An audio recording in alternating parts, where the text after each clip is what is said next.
ठीक है, जैसे मेरा इंट्रोडक्शन हो चुका है। सो करंटली मैं एक्सपोर्ट कर रहा हूँ aluminium and steel profile. And 6 साल से ज़्यादा टाइम हो गया मुझे एक्सपोर्ट इंपोर्ट इंडस्ट्री में। एंड 3 साल से ज़्यादा टाइम हो गया मुझे ट्रेनिंग देते हुए। ठीक है। सो मोर देन 3,000 स्टूडेंट्स को मैंने अभी तक ट्रेन किया है, और काफ़ी लोगों ने एक्सपोर्ट स्टार्ट किया और काफ़ी अच्छे से वो एक्सपोर्ट कर रहे हैं अभी भी। ठीक है। और जिस कंट्री में मैं एक्सपोर्ट कर रहा हूँ वो है like Latin American countries, European market, Gulf, Middle East and some Asian countries. ठीक है।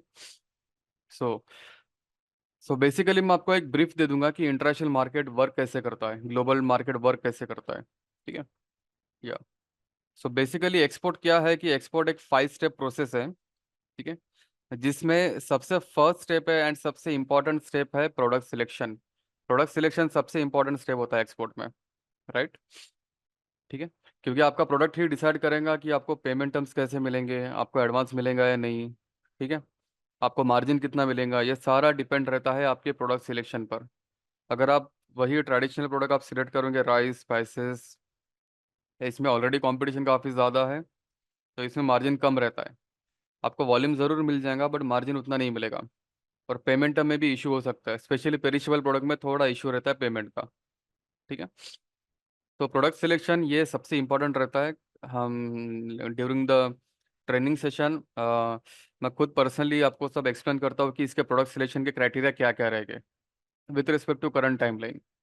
ठीक है। इसके बाद नेक्स्ट स्टेप आता है कंपनी रजिस्ट्रेशन। जो प्रोडक्ट आपने सिलेक्ट किया है उस प्रोडक्ट से रिलेटेड आपको फर्म रजिस्टर्ड करना पड़ेगा। ठीक है। अब ये फर्म रजिस्ट्रेशन आपको खुद से नहीं करना पड़ेगा। Like you have to hire any agent, और आप सीए के थ्रू भी कर सकते हो, या फिर काफ़ी सारे ऐसे स्टार्टअप्स है जो ये फर्म रजिस्ट्रेशन वाला सर्टिफिकेशन, प्रोडक्ट्स लाइक प्रोडक्ट से रिलेटेड जो भी सर्टिफिकेशन वगैरह चाहिए वो सारा वो करके देता है। तो इसमें कंपनी रजिस्ट्रेशन में आपको लाइक ज़्यादा कुछ टाइम स्पेंड नहीं करना, एफर्ट्स नहीं लेना है। ठीक है। जो सर्विस प्रोवाइडर है उनसे सर्विस लेकर आपको एक फर्म रजिस्ट्रेशन वाली प्रोसेस कर लेना है। ठीक है। इसके बाद रहता है मार्केट सिलेक्शन। जो प्रोडक्ट आपने सिलेक्ट किया है, ठीक है, उस प्रोडक्ट से रिलेटेड सबसे ज़्यादा डिमांड किस कंट्री में है, कौन सी कंट्री सबसे ज़्यादा इंपोर्ट करती है। ठीक है। तो ये आपको फाइंड आउट करना पड़ेगा। इसके भी कुछ क्राइटेरिया रहते हैं, मार्केट सिलेक्शन के भी कुछ क्राइटेरिया रहते हैं। इंडिया का काफ़ी कंट्रीज के साथ फ्री ट्रेड एग्रीमेंट भी है, हम उसका फ़ायदा कैसे ले सकते हैं, ये भी आप ये भी काफ़ी इंपॉर्टेंट पैरामीटर है मार्केट सिलेक्शन या फिर कंट्री सिलेक्शन का। ठीक है। इसके अलावा नेक्स्ट स्टेप होता है buyer identification and business development. ठीक है। जो कंट्री आपने सिलेक्ट किया है उस कंट्री में आपको इंपोर्टर्स ढूंढने हैं। ठीक है।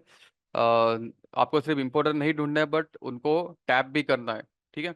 उनको कॉल करना है, उनको मेल करना है, जो भी मोड ऑफ कम्युनिकेशन है उसके थ्रू आपको इंक्वायरी जनरेट करना है। ठीक है। इंक्वायरी जनरेट करने के बाद आपको उनको ऑफर भी देना है। ठीक है। ऑफर के लिए आपको कॉस्टिंग करना पड़ेगा। ठीक है। कॉस्टिंग भी एक इंपॉर्टेंट पैरामीटर होता है।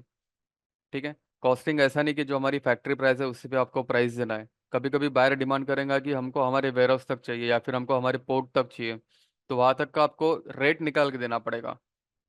ठीक है। तो ये कॉस्टिंग भी काफी इंपॉर्टेंट पैरामीटर रहता है, क्योंकि फर्स्ट जो जजमेंट आता है इंपोर्टर की तरफ से वो आता है कॉस्टिंग पर ही आता है वो। ठीक है। कॉस्टिंग भी आपकी ठीक है, उसके बाद हो सकता है कि वो आपको एक सैंपल डिमांड कर सकते हैं। हो सकता है कि आपको सैंपल भेजना पड़ेगा। ठीक है। अगर आपका सैंपल भी अच्छा है तो ये हो सकता है कि आपको एक ट्रायल ऑर्डर दे दें। ट्रायल ऑर्डर भी आपने अच्छे से कर लिया, आपने एक अच्छी क्वालिटी वाला प्रोडक्ट उनको सप्लाई किया, आपने एक अच्छी सर्विस उनको दिया। ठीक है। ये होने के बाद एक आप लाइक आपका ट्रस्ट बिल्डअप हो जाएगा, जो कि सबसे इंपॉर्टेंट रहता है इंटरनेशनल ट्रेड में, ट्रस्ट बिल्डअप। तो ये सैंपल एंड ट्रायल ऑर्डर के बाद ही आपका ट्रस्ट बिल्डअप होगा।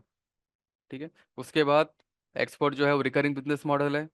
आपको एक अच्छा इंपोर्टर मिल गया, आपने उसको बढ़िया सर्विस दी, अच्छी आपने अच्छे क्वालिटी का अपने प्रोडक्ट उसको एक्सपोर्ट किए हैं। ठीक है। इसके बाद क्योंकि वो वन टाइम तो परचेस नहीं करेगा, उसका मंथली रिक्वायरमेंट रहता है या फिर कुछ क्वार्टरली रिक्वायरमेंट रहेगा, तो बार बार वो आपसे डेफिनेटली आपको भी वो ऑर्डर देगा वो। ठीक है। तो कोई भी इंपोर्टर सिंगल सप्लायर पर डिपेंडेंट नहीं रहता है। ठीक है। एंड जो भी इंपोर्टर रहते हैं उनका एक परचेस साइकिल रहता है। ठीक है। तो दैट इज रिकरिंग बिजनेस। जैसे मैंने कहा था कि एक्सपोर्ट जो एक रिकरिंग बिजनेस मॉडल है, तो आप इसका फायदा ले सकते हो। तो ये बिजनेस डेवलपमेंट काफ़ी इंपॉर्टेंट रहता है। ठीक है। तो आपका जो ये जो फाइव स्टेप बता रहा हूँ इसमें अगर कुछ टाइम कंज्यूमिंग है, तो एक तो है प्रोडक्ट सिलेक्शन। अगर आपको कहीं पर माइक्रो मैनेजमेंट करना है, टाइम इन्वेस्ट करना है, टाइम स्पेंड करना है, तो आपने प्रोडक्ट सिलेक्शन में करना चाहिए। And second is business development. तो ये दो चीज़ों में आपका टाइम काफ़ी आपको ज़्यादा स्पेंड करना पड़ेगा, काफ़ी इन्वेस्ट करना पड़ेगा। ठीक है। तो जो भी है प्रोडक्ट सिलेक्शन के criteria, market selection, buyer identification, business development, ये सारा ट्रेनिंग में हम कवर करते हैं। 15 डेज ऑफ ट्रेनिंग है, 15 सेशंस रहेंगे, उसमें सारा कवर हो जाता है। ठीक है। इसके बाद जैसे ही आपके पास एडवांस आ जाता है बाहर की तरफ से या फिर ऑर्डर कंफर्म हो जाता है, इसके बाद आपका रहेगा डिस्पैच एंड डॉक्यूमेंटेशन वाला पार्ट रहेगा। ठीक है। डिस्पैच एंड डॉक्यूमेंटेशन में ये जो पार्ट रहता है, इसमें आपको हायर करना पड़ेगा CHA एंड फ्रेट फॉरवर्डर। ठीक है, custom house agent and freight forwarder. ठीक है। अभी इंडिया में काफ़ी सारी ऐसी कंपनी है जो दोनों services under one roof provide करती है। CHA का काम है कस्टम क्लियरेंस करना। ठीक है, वो आगे मैं एक्सप्लेन करूंगा कस्टम क्लियरेंस यानी होता क्या है। एंड फ्रेट फॉरवर्डर का काम है कंटेनर का या फिर कार्गो का मूवमेंट करना। ठीक है। तो ये डिस्पैच एंड डॉक्यूमेंटेशन में आपको CHA का हेल्प लेना पड़ेगा, फ्रेट फॉरवर्डर का हेल्प लेना पड़ेगा, यानी लॉजिस्टिक कंपनी का हेल्प लेना पड़ेगा। ठीक है। आपको उनको CHA आप हायर भी कर सकते हो कंसाइनमेंट बेसिस पे। ठीक है। सो ओवरऑल क्या है कि एज ए एक्सपोर्टर आपको सिर्फ प्रोडक्ट सिलेक्ट करना है, मार्केट सिलेक्ट करना है, और बायर्स ढूंढना है, और बिजनेस डेवलपमेंट करना है। ठीक है। डॉक्यूमेंटेशन में देखो, जब आप एक्सपोर्ट करोगे तो एक्सपोर्ट के टाइम पे आपको कुछ लिमिटेड डॉक्यूमेंट्स ही बनाने पड़ते हैं, कुछ ज़्यादा डॉक्यूमेंट नहीं बनाने पड़ते, क्योंकि आधे से ज़्यादा डॉक्यूमेंट आपका CHA आपके लिए बनाएगा। ठीक है।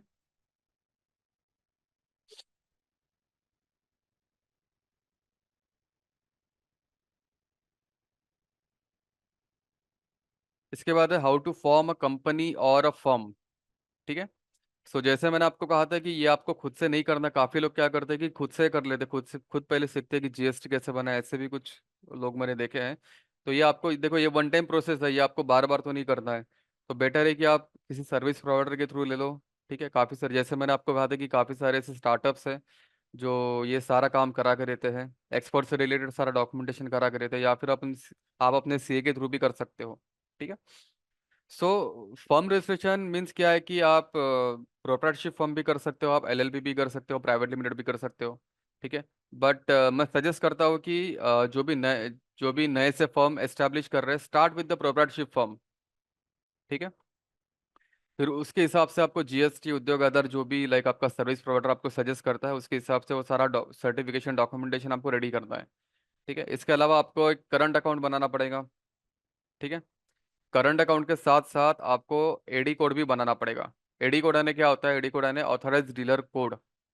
ठीक है। ऑथराइज डीलर कोड यानी क्या होता है कि पोर्ट पर आपके कंपनी का रजिस्ट्रेशन।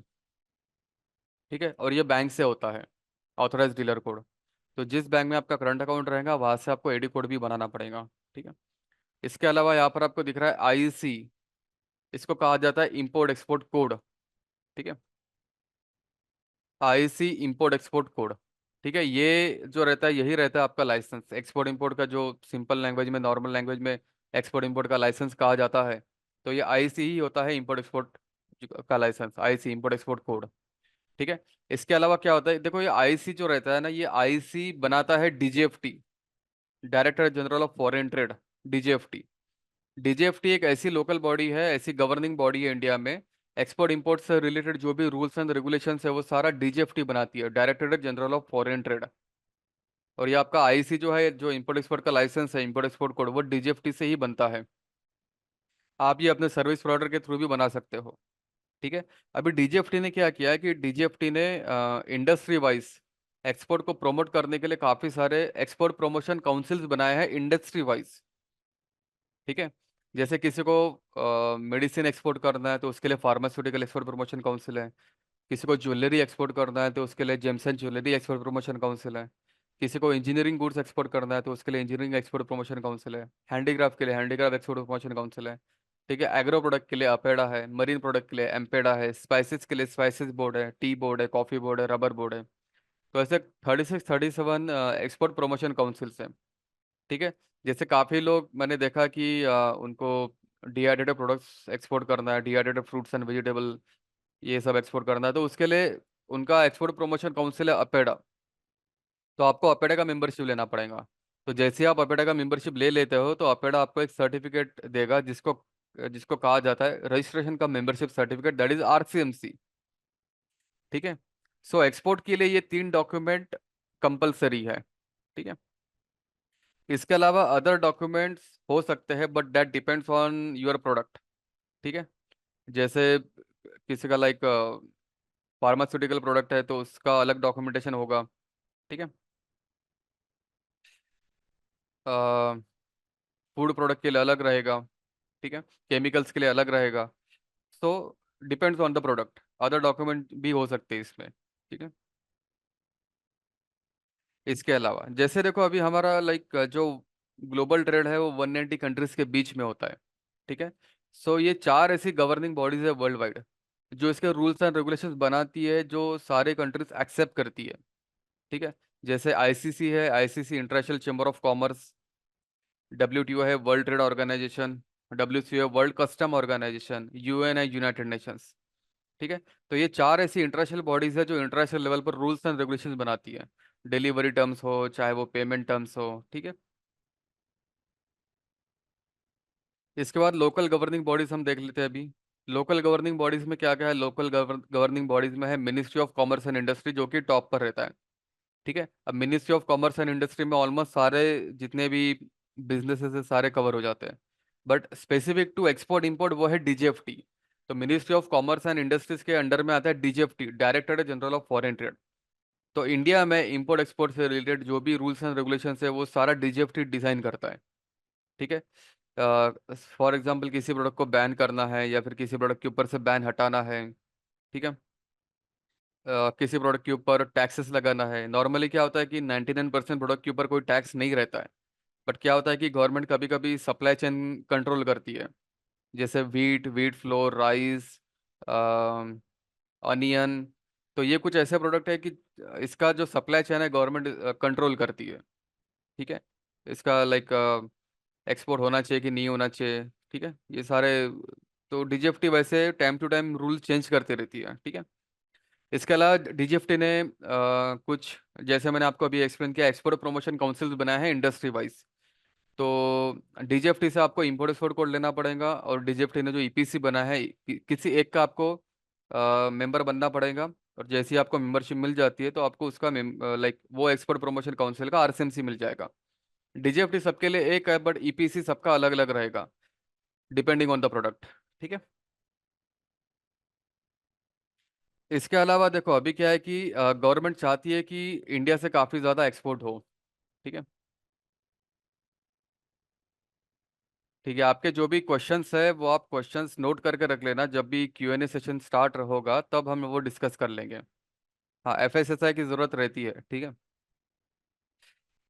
ठीक है। क्वेश्चंस हम बाद में कवर कर लेंगे। ठीक है। पहले हम ये कोर्स कवर कर लेते हैं। ठीक है। ये सेशन जो है वो कंप्लीट कर लेते हैं, फिर आपके लाइक जितना भी आपको क्वेश्चंस करना है वो हम एंड में कर लेंगे। ठीक है।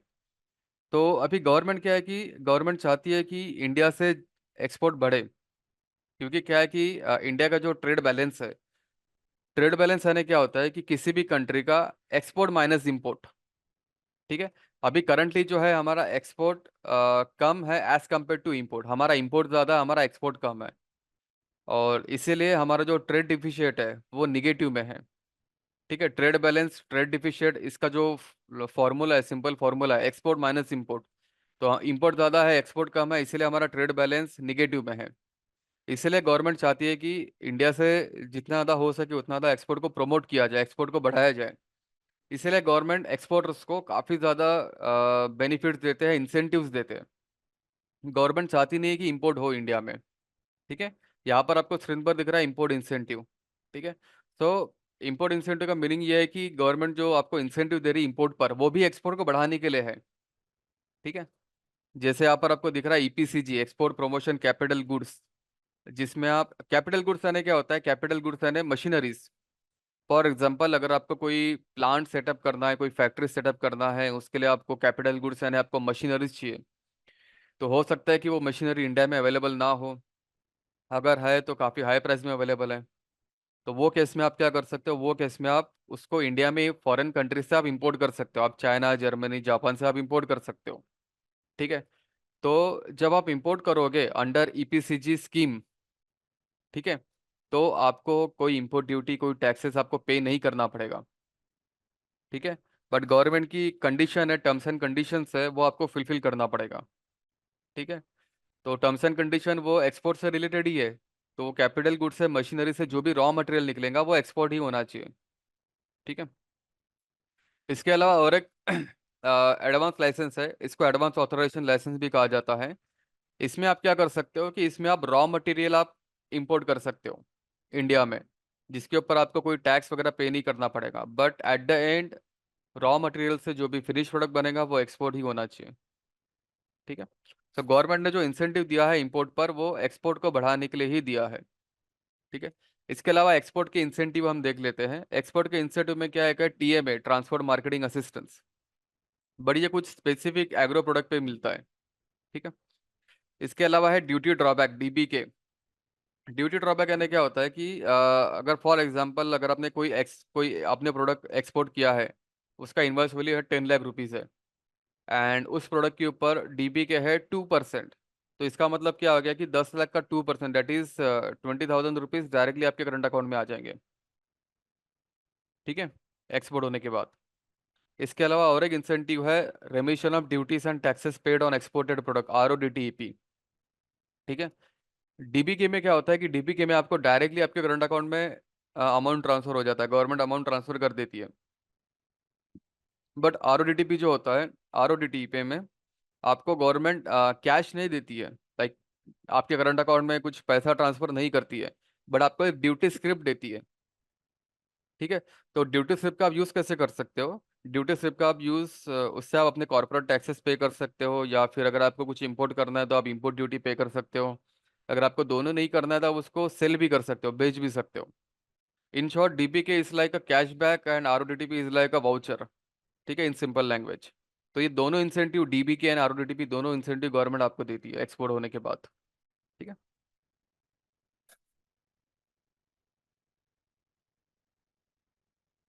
इसके अलावा एक्सपोर्ट में काफी सारे इनको टर्म्स रहते हैं, इंटरनेशनल कमर्शियल टर्म्स। इनको टर्म को सिंपल लैंग्वेज में कहा जाता है डिलीवरी टर्म्स। ठीक है। जैसे आपको स्क्रीन पर कुछ दिख रहा है, एक्स वर्ग, FOB, C&F, ये कुछ एग्जाम्पल है इनको टर्म्स के। ऐसे टोटल 11 इनको टर्म्स है। तो जब भी आपका एक्सपोर्ट का कंसाइनमेंट होगा तो किसी एक इनको टर्म में आपको काम करना पड़ेगा। और ये इंपोर्टर और एक्सपोर्टर म्यूचुअली डिसाइड करते हैं कि किस इनको टर्म में काम करना है। ठीक है। सो बेसिकली क्या होता है कि एक्सपोर्टर के फैक्ट्री या फिर वेयर हाउस से लेकर इंपोर्टर के फैक्ट्री या वेयर हाउस तक बीच में काफी सारे ऐसे चेक पॉइंट्स आते हैं। तो किसी एक चेक पॉइंट में आपको काम करना है। ठीक है। जैसे आप, अगर आपको इंपोर्टर कहता है कि मुझे FOB इनकोटम में काम करना है। FOB यानी क्या होता है, फ्री ऑन बोर्ड। बोर्ड यानी क्या होता है, बोर्ड यानी वेसल, आपका शिप, या फिर सिंपल लैंग्वेज में वो जहाज। ठीक है। FOB में एक्सपोर्टर की रिस्पॉन्सिबिलिटी क्या रहती है कि कंटेनर को रेडी करके आपको जहाज के ऊपर ऑन बोर्ड कर देना है, फ्री ऑन, उसको कंटेनर को फ्री कर देना है, फ्री ऑन बोर्ड। तो ठीक है, फॉर एग्जांपल अगर आपका नासिक में अगर आपका कोई मैन्युफैक्चरिंग प्लांट है, तो आपके फैक्ट्री से लेके cost of your product plus transportation till नवा शॉप और मुंबई प्लस पोर्ट चार्जेस, वो सब आपको कॉस्टिंग में ऐड करना है, तो आपका FOB प्राइस बन जाएगा, FOB कॉस्ट बन जाएगा। तो ये कॉस्टिंग करके आपको कस्टमर को ऑफर दे देना है। अगर वो एक्सेप्ट करता है, एडवांस मिल जाता है, तो आपको कंटेनर को लोड करके जहाज के ऊपर चढ़ाना है। नहीं, लाइक आप खुद तो नहीं करोगे, बट आपका जो CHA एंड फ्रेट फॉरवर्डर है उनकी एक्टिविटीज रहेगी। ठीक है। और जो गवर्नमेंट आपको इंसेंटिव देती है वो FOB प्राइस पर ही देती है। ठीक है। फॉर एग्जाम्पल अगर आपका एक्सपर्ट प्राइस आ रहा है 100 रुपीज़ पर kg, और आपका FOB कॉस्ट आ रहा है 105 रुपीज़ पर kg, तो आपको जो 2% या 3% जितना भी आपको इंसेंटिव मिल रहा है पर्टिकुलर प्रोडक्ट के ऊपर, तो वो 100 रुपीज़ पर kg पर नहीं मिलेगा, आपको 105 रुपीज़ पर kg पर मिलेगा। That is FOB cost per मिलेगा। ठीक है। तो FOB के एक एक एग्जाम्पल हो गया डिलीवरी टर्म का, इनको टर्म का। ऐसे टोटल 11 इनको टर्म्स होते हैं। ठीक है, as per ICC rule, international chamber of commerce के जो रूल्स है, which is acceptable by all the countries. ठीक है। सो एक्सवर्क जो होता है वो रहता है आपका फैक्ट्री प्राइस। इसमें आपको कोई ट्रांसपोर्टेशन वगैरह कुछ ऐड नहीं करना है, आपको सिर्फ आपके फैक्ट्री या फिर वेयर हाउस में आपको मटेरियल रेडी करके रख देना है। ठीक है। बाकी आपके फैक्ट्री से लेके उसके फैक्ट्री तक का जो भी कॉस्ट, ट्रांसपोर्टेशन, रिस्क, इंश्योरेंस वगैरह जो है वो इंपोर्टर बेयर करेगा। ठीक है। अगर इनकेस अगर आप DDP इनकोटम में काम करते हो, डिलीवर ड्यूटी पेड, तो ये केस में आपको उसके फैक्ट्री और वेयर हाउस तक आपको पहुंचा के देना पड़ेगा। ठीक है, तो वैसा कॉस्ट भी ऐड हो जाएगा इसमें। ठीक है, तो किसी एक इनकोडम में आपको काम करना पड़ेगा, वो आपको इंपोर्टर के साथ म्यूचुअली डिसाइड करना पड़ेगा कि किस इनकोडम में काम करना है। ठीक है, चलो इसके बाद है पेमेंट टर्म्स। ठीक है, एक्सपोर्ट इंपोर्ट में ग्लोबल ट्रेड में कुछ ये चार पेमेंट टर्म मोस्टली यूज किए जाते हैं। एक है advance payment. Advance payment can be 100% advance, और it can be part advance, like 50% advance and balance against material readiness. ठीक है, या फिर हो सकता है कि 30% advance and 70% before dispatch from the factory और अगेंस्ट एलसी, और it can be against can be L also. ठीक है, उसके अलावा रहता है letter of credit, LC. LC जो है ये भी सेफ पेमेंट टर्म होता है। कभी कभी इंपोर्टर को ट्रस्ट नहीं होता है नए नए एक्सपोर्टर पर। ठीक है, वो एडवांस देने के लिए थोड़ा सोचता है। ठीक है, तो ऐसे केस में इंपोर्टर एलसी का सहारा लेता है, लेटर ऑफ क्रेडिट का सहारा लेता है। ठीक है, और ये एक्सपोर्टर के लिए भी सेफ रहता है, इंपोर्टर के लिए भी सेफ रहता है, दोनों के लिए सेफ रहता है, क्योंकि क्या होता है कि इसमें बैंक का इन्वॉल्वमेंट रहता है। ठीक है, दो बैंक का इन्वॉल्वमेंट रहता है, एक्सपोर्टर की बैंक, इंपोर्टर की बैंक, और ये पूरा डॉक्यूमेंटेशन में वर्क करता है। ठीक है, और इसमें इंपोर्टर की बैंक की गारंटी होती है। बेसिकली बैंक गारंटी ही है ये। ठीक है, तो एक्सपोर्टर के लिए भी सेफ है ये। ठीक है, तो ये पूरा कॉन्ट्रैक्ट टाइप का रहता है with all the terms and conditions, वो आपको फुलफिल करना पड़ेगा। ठीक है, बैंक अच्छी है, एवरीथिंग इज गुड, अगर तो इसमें कोई फ्रॉड नहीं होता है। ठीक है, इसके अलावा है DP and CAD, documents against payment and cash against document. ठीक है, तो डीपी एंड कैड इसका process same as per LC ही होता है, बट इसमें प्रॉब्लम क्या है कि इसमें बैंक की गारंटी नहीं होती है, तो ये थोड़ा रिस्की कैटेगरी में आ जाता है। ठीक है, इसके अलावा रहता है documents against acceptance, DA payment terms. ठीक है, ये डीपीसी भी, ये डीपी पेमेंट टर्म्स से भी ज़्यादा रिस्की होता है, डॉक्यूमेंट्स अगेंस्ट एक्सेप्टेंस, क्योंकि इसमें आपको बायर को या फिर इंपोर्टर को 30 डेज, 60 डेज, 90 डेज का क्रेडिट देना पड़ता है। ठीक है, तो उस हिसाब से ये काफ़ी रिस्की पेमेंट टर्म में आ जाता है। ठीक है, सो जैसे मैं लाइक 6 ईयर से मैं वर्क कर रहा हूँ, एक्सपोर्ट कर रहा हूँ। ठीक है, तो मैंने आज तक कभी भी डीपी कैड या फिर डीए पेमेंट टर्म में मैंने काम नहीं किया है। ठीक है, तो मेरा जो स्टैंडर्ड पेमेंट टर्म है, आइदर मैं एलसी या फिर एडवांस में ही काम करता हूँ। ठीक है, इसके अलावा जस्ट अ मिनट।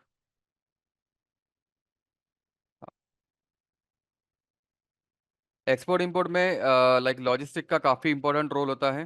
ठीक है, तो इसमें क्या रहता है कि इसमें काफ़ी सारे टाइप्स के like mostly 20 feet and 40 feet.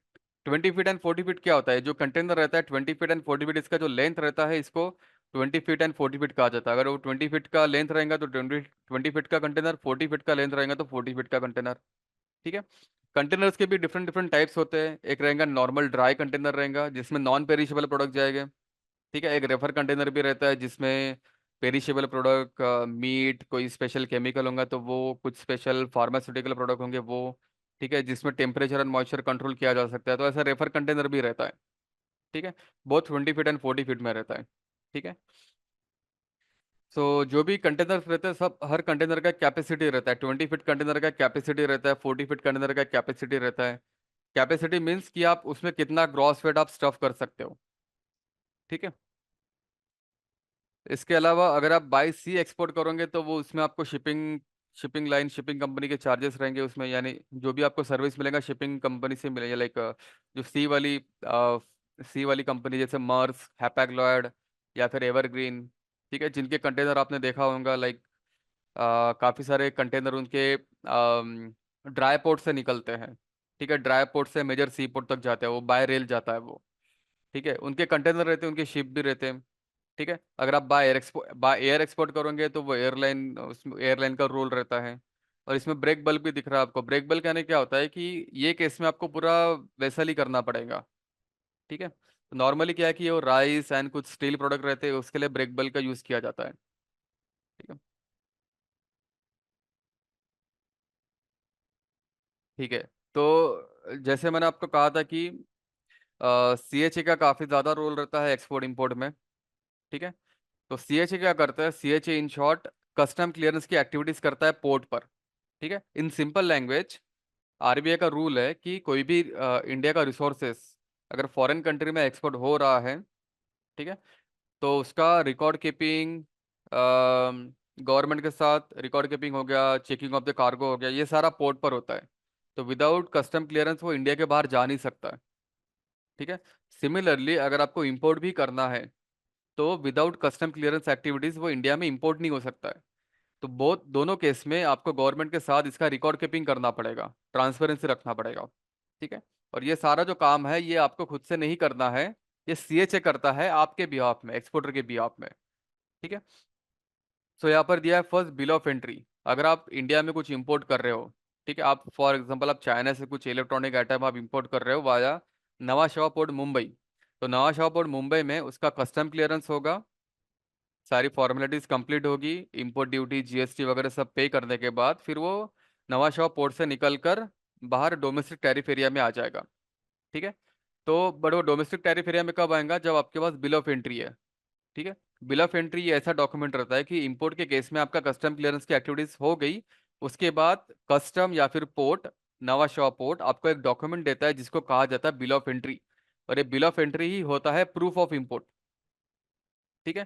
तो एक बार आपको बिल ऑफ एंट्री मिल गया, उसके बाद आप जो आपका मटेरियल है वो आप डोमेस्टिक टैरिफ एरिया यानी पोर्ट के बाहर लेके जा सकते हो। ठीक है। तो ये सारा सीएचए का काम रहता है, ये आपको खुद से नहीं करना है ये। सीएचए का अच्छा हायर करना पड़ेगा, उसके थ्रू सारा काम करा के लेना पड़ेगा ये। ठीक है। अब यहाँ पर दिया शिपिंग बिल। जब आप इंडिया का कोई रिसोर्सेज आप अदर कंट्री में, फॉरेन कंट्री में आप एक्सपोर्ट करते हो, ठीक है, तो तब भी पोर्ट पर कस्टम क्लियरेंस की एक्टिविटीज होती है, कार्गो का चेकिंग, रिकॉर्ड कीपिंग, एवरीथिंग सब कुछ होता है गवर्नमेंट के साथ। ठीक है। तो जैसे ही ये कस्टम क्लियरेंस की एक्टिविटीज हो जाती है, उसके बाद कस्टम आपको एक डॉक्यूमेंट देता है जिसको कहा जाता है शिपिंग बिल। ठीक है।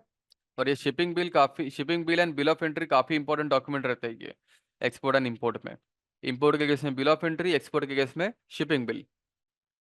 इसके अलावा रहता है बिल ऑफ लेडिंग, इसको बीएल कहा जाता है सिंपल लैंग्वेज में। तो ये जो बिल ऑफ लेडिंग रहता है ये शिपिंग लाइन आपको देती है, एक्सपोर्टर को शिपिंग लाइन देती है।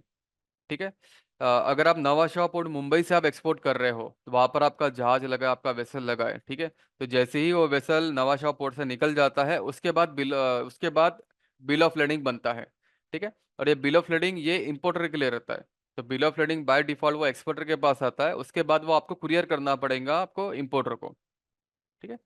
इसके अलावा यहाँ पर है कस्टम ड्यूटी। नॉर्मली क्या होता है कि एक्सपोर्ट में लाइक 99% प्रोडक्ट के ऊपर कोई टैक्सेस वगैरह, इंपोर्ट कस्टम ड्यूटी वगैरह नहीं होता है। जो कस्टम ड्यूटी रहता है वो इंपोर्ट के केस में रहता है। ठीक है। सो गवर्नमेंट लाइक इंपोर्ट को इतना सपोर्ट नहीं करती है, लाइक ऑलमोस्ट निग्लिजिबल, ना के बराबर ही सपोर्ट करती है, क्योंकि इसमें काफ़ी सारे टैक्सेस रहते हैं। ठीक है। ऑन एन एवरेज अगर देखा जाए तो 40 to 50% आपको टैक्स देना पड़ता है इंपोर्ट के केस में। एक्सपोर्ट में लाइक नहीं है कोई टैक्स। एक्सपोर्ट जो रहता है वो जीरो रेटेड सप्लाई में आता है, जीरो रेटेड सप्लाई। गवर्नमेंट आपसे कोई टैक्स भी नहीं ले रही है, आपको इंसेंटिव अलग से दे रही है। ठीक है। चलो, बाकी सीएच का मैंने आपको रोल बता दिया कि ये जो भी एक्टिविटीज रहती है, ठीक है, वो सारा सीएच के थ्रू ही आपको करना पड़ेगा। ठीक है।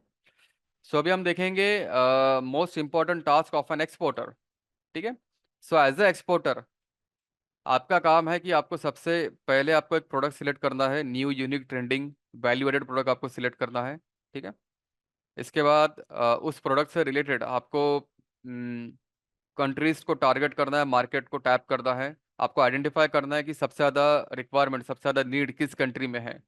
ठीक है। सिर्फ नीड से काम नहीं चलेगा, आपको उसका कंट्री का लाइक परचेसिंग पावर भी देखना पड़ेगा, क्योंकि मार्जिन भी काफ़ी इंपॉर्टेंट रहता है एक्सपोर्ट में। वॉल्यूम आपको मिल सकता है, ठीक है, वॉल्यूम आपको मिल जाएगा, बट मार्जिन भी इंपॉर्टेंट रहता है। ठीक है। तो ऐसे ही आपको कुछ कंट्री शॉर्टलिस्ट करना पड़ेगा, और जो भी कंट्री आपने शॉर्टलिस्ट किया है उस कंट्री में आपको बायर्स ढूंढना पड़ेगा, इंपोर्टर ढूंढना पड़ेगा। ठीक है। इंपोर्टर ढूंढने के बाद लाइक उनको टैप करना पड़ेगा, उनसे इंक्वायरी निकालना पड़ेगा, कॉस्टिंग करना पड़ेगा, उनको ऑफर देना पड़ेगा। ठीक है। थोड़ा निगोशिएशन भी हो सकता है ये केस में। ठीक है। तो जैसे मैंने स्टार्टिंग में भी कहा था कि आपका ऑफर भी अच्छा है, आपका सैंपल भी अच्छा है, तो क्लाइंट आपको एक इंपोर्टर आपको एक ट्रायल ऑर्डर दे सकता है। ठीक है। ट्रायल ऑर्डर भी आपने अच्छे से कर लिया तो आपको एक रेगुलर बिजनेस मिल सकता है क्लाइंट से। ठीक है। चलो, उसके बाद है एडवांस या फिर ऑर्डर कंफर्म होने के बाद आपको कुछ pre and post shipment document बनाने पड़ेंगे। तो कुछ लिमिटेड डॉक्यूमेंट्स ही बनाने पड़ते हैं, proforma invoice, packing list, commercial invoice, ठीक है, other document depending on the product, ठीक है। एंड बाकी सारे डॉक्यूमेंट सीएचए आपके बिहाफ में बनाएगा, ठीक है, सीएचए एंड फ्रेट फॉरवर्डर, ठीक है। मोर देन 50% डॉक्यूमेंटेशन वही करते हैं, ठीक है। ठीक है, so now we can start the Q&A session, ठीक है। अगर आपके कुछ क्वेश्चंस रहेंगे you can ask me. Yes, thank you so much Shubham sir for wonderful guidance. And sir ने सारी चीजें ओवरऑल एक्सपोर्ट के बारे में क्या क्या चीजें होती है, तो राइट फ्रॉम प्रोडक्ट सिलेक्शन है, डॉक्यूमेंटेशन है, फिर उसके बाद कौन सा कंटेनर से करना चाहिए, गवर्नमेंट के क्या क्या स्कीम्स है या कौन सी बॉडीज है, एक ओवरऑल आज हमें ओरिएंटेशन किया है या ओवरऑल अवेयरनेस किया है इस टॉपिक के बारे में। सो नाउ फर्दर हम आपके आपके जो भी क्वेश्चंस है एक इम्पोर्ट एक्सपोर्ट इंडस्ट्री के बारे में, आपको अगर इसमें बिजनेस में आना है तो क्या क्या क्वेश्चन, जो भी क्वेश्चन है आप चैट बॉक्स पे डाल सकते हो। ये द पॉइंट इज कि ये एक ऐसा इंडस्ट्री है जिसमें अनलिमिटेड पोटेंशियल है। आज इंडिया का जो ट्रेड डेफिसिट है वो आज हमें एक्सपोर्ट के द्वारा वो कम करना है, ज्यादा से ज्यादा एक्सपोर्ट बढ़ाना है। और ये ट्रेंड इंडिया का ओवरऑल ग्रो कर रहा है। आज इंडिया ये वर्ल्ड का लार्जेस्ट एक स्मार्टफोन एक्सपोर्टर बन चुका है, एग्री कमोडिटीज में बहुत ज्यादा एक्सपोर्ट कर रहे हैं। तो इंडिया हर एक सेक्टर में, आज अभी हमारे बहुत सारे सेमीकंडक्टर के फैक्ट्री सेटअप हो रहे हैं, तो सेमीकंडक्टर में भी एक्सपोर्ट शुरू करेंगे, ऑटोमोबाइल में है, तो हर फिर not just agriculture commodities food processing वो सेक्टर ही ना छोड़ के सारे इंडस्ट्रीज में आज इंडस्ट्री इंडिया ग्रो कर रहा है। इंडिया का जो आईटी एक्सपोर्ट है वो सऊदी अरेबिया के ऑयल एक्सपोर्ट से ज्यादा है। मतलब आप सोच सकते हो कि कितना इंडिया का आईटी का ग्रोथ हो रहा है, और आईटी में भी आप एक्सपोर्ट कर सकते हो। तो ये सारा बहुत बड़ा एक ऐसा समंदर है। एंड इसमें आप जितना जल्दी आओ, और आपको ये इसमें आपको आना चाहिए। आप इसमें ऐसा जरूरी नहीं कि आपका खुद ही आप मैन्युफैक्चर करके आप एक्सपोर्ट करो, आप किसी और का प्रोडक्ट भी एक्सपोर्ट कर सकते हो, एग्री कमोडिटीज में कर सकते हो आप। बहुत सारे आप कस्टम आपके हिसाब से पैकेजिंग करके आप एक्सपोर्ट कर सकते हो। तो बहुत सारे इसमें अपॉर्चुनिटीज है। पेमेंट टर्म्स ऐसे आप आपके सेट कर सकते हो कि आप 100% एडवांस में भी काम कर सकते हो। तो नॉट नेसेसरी कि इसमें एक्सपोर्ट में आना है तो हेवी इन्वेस्टमेंट चाहिए या प्रॉफिट कम होता है, ऐसा कुछ नहीं है। इट डिपेंड्स कि आप कौन सा प्रोडक्ट सिलेक्शन कर रहे हो। प्रोडक्ट सिलेक्शन ही सबसे इंपॉर्टेंट चीज है। एक बार आपका सही प्रोडक्ट सिलेक्ट हो जाए, और कौन से कंट्री में करना चाहिए, अगर ये सारे चीजें आपको एकदम क्लियर है, तो फिर आप इसमें बहुत अच्छा एक्सपोर्ट में आप अच्छा ग्रो कर सकते हो। इसके लिए आपको नॉलेज की जरूरत है, जो हम एक प्रोग्राम के द्वारा प्रोवाइड करते हैं। जो एक हमारा 3 वीक्स का एक हमारा इंपोर्ट एक्सपोर्ट ऑनलाइन प्रोग्राम है, जिसमें हम आपको एंड टू एंड सारी चीजों का गाइड करते हैं। So without taking further time, अभी हम आप क्वेश्चंस के और बढ़ते हैं कि आपके जो भी मन में क्वेश्चन है आप चैट बॉक्स पे होस्ट श्रीराम सिलेक्ट कीजिए, एंड मैं सारे questions one by one cover कर पाऊंगा। एंड ये सर खुद एक्सपोर्ट करते हैं, खुद एक्सपोर्ट में बहुत बड़ा काम करते हैं। तो जो खुद एक्सपोर्ट कर रहे हैं, जो वही आगे लोगों को पढ़ा सकते हैं। वो खुद के एक्सपीरियंसेस सर शेयर कर रहे हैं। एंड अलग अलग प्रोडक्ट पैकेजिंग कैसे करना है या प्रोडक्ट सिलेक्शन के बारे में सर को काफी एक्सटेंसिव नॉलेज है। 1000 से ज्यादा लोगों को सर ने गाइड किया है, एक्सपोर्ट इंडस्ट्री में बिजनेस शुरू करने में हेल्प किया है। तो सर हमें फर्दर इसमें प्रोग्राम में बहुत डिटेल में गाइड करते हैं। आज का तो सिर्फ अवेयरनेस सेशन है, बट आप जब प्रोग्राम में आओगे तो आपको बहुत सारी चीजें पता चलने वाली है, जो आपको जिसका नॉलेज नहीं है। जो भी लोग हमारा प्रोग्राम करते हैं वो इमीडिएटली आफ्टर द कोर्स वो अपना बिजनेस शुरू करते हैं। जो जो लोगों ने बिजनेस शुरू किया उनके मैं सारे डिटेल्स आपको दिखाता हूँ। But in the mean time अभी हम क्वेश्चंस पे फोकस करते हैं, जिन लोगों के जो भी क्वेश्चंस है हम शुरुआत करते हैं। तो सर क्वेश्चंस है कि how to select product for export, मतलब ये काफी इंपॉर्टेंट क्वेश्चन है। यस आई थिंक ये काफी डिटेल्ड आंसर है हमारे सेशन में, बट आप अगर शॉर्ट संक्षिप्त में, रूप में या देना है तो कैसे दो। यस। सो जैसे मैंने इन बिटवीन द सेशन मैंने भी कहा था कि प्रोडक्ट सिलेक्शन सबसे लाइक फर्स्ट स्टेप है एक्सपोर्ट में एंड सबसे इम्पोर्टेंट है, ठीक है। एंड शॉर्ट में मैंने ये बताया था कि जो प्रोडक्ट आप सिलेक्ट करोगे it should be new, it should be unique, it should be trending with the value added, ठीक है। सो ये इंपॉर्टेंट क्राइटेरिया है प्रोडक्ट सिलेक्शन का with respect to current time, ठीक है। बाकी इसका जो क्राइटेरिया है वो तो हमको डिटेल में स्टडी करना पड़ेगा। इसके कुछ हम नंबर भी स्टडी करते हैं, ठीक है। सो नॉट ओनली ये सब थेरोटिकल रहता है, ये सब प्रैक्टिकल अप्रोच भी रहेगा प्रोडक्ट सिलेक्शन में, क्योंकि हमको डेटा स्टडी करना पड़ेगा कि वो पर्टिकुलर प्रोडक्ट कितना एक्सपोर्ट आ रहा है, उसका ग्लोबल मार्केट कितना बड़ा है। ठीक है, तो हम नंबर भी स्टडी करते हैं प्रैक्टिकलिटी में। Yeah. Yes correct. हमारे एलुमनाई दिगंबर जी ज्वाइन हुए। दिगंबर जी आपका नाम नहीं दिख रहा है, बट आप अगर आपका वीडियो ऑन करो तो मैं आपको रिकॉग्नाइज कर पाऊँ। तो दिगंबर जी अगर आप if you are there, Digambar Morbade, Morbale अगर आप हो तो आप प्लीज आपका, हाँ यस ओके। सो हमारे हर वेबिनार में हम हमारे पास पार्टिसिपेंट को इनवाइट करते हैं, एक लार्जर ऑडियंस के के पास आप आपका प्रोडक्ट सर्विस आप प्रमोट कर पाओ, एंड जो भी हमारे एल्यूमनाइज है उनको ये मौका मिलता है। तो दिगंबर जी ने हमारा प्रोग्राम अटेंड किया था। दिगंबर जी आपका एक्सपीरियंस बताइए हमारे साथ कैसा था प्रोग्राम का, और आप अभी क्या क्या कर रहे हो वो थोड़ा सा लार्जर ऑडियंस तक पहुंचाइए। Over to you. ठीक है sir. Good evening all of you. मैंने एक 6 मंथ पहले ना उद्योगवर्धिनी जो क्लास ऑनलाइन क्लास होता है उनका क्लास किया था।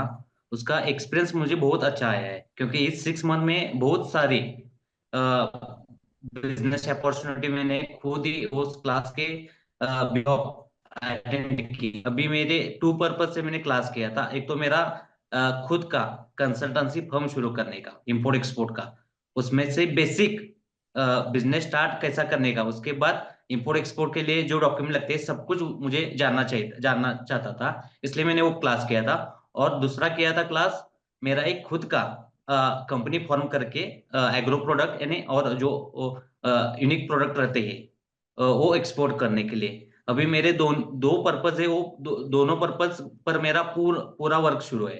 अभी मेरा कंसल्टेंसी शुरू है। जब मैंने क्लास किया तो मुझे जीरो नॉलेज था, इंपोर्ट एक्सपोर्ट का जीरो नॉलेज था।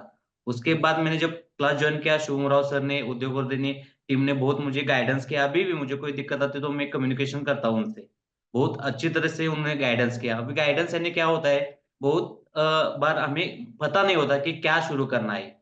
सिंपल होता है लेकिन कैसा शुरू करना है, किस रूट से जाना है, ये मालूम नहीं होता।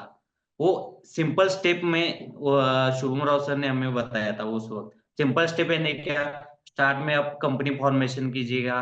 कंपनी फॉर्म करते वक्त आप प्रोप्राइटरशिप कर रहे हो, प्राइवेट लिमिटेड कर रहे हो, पार्टनरशिप कर रहे हो, ये आपके माइंड में फिक्स करेगा।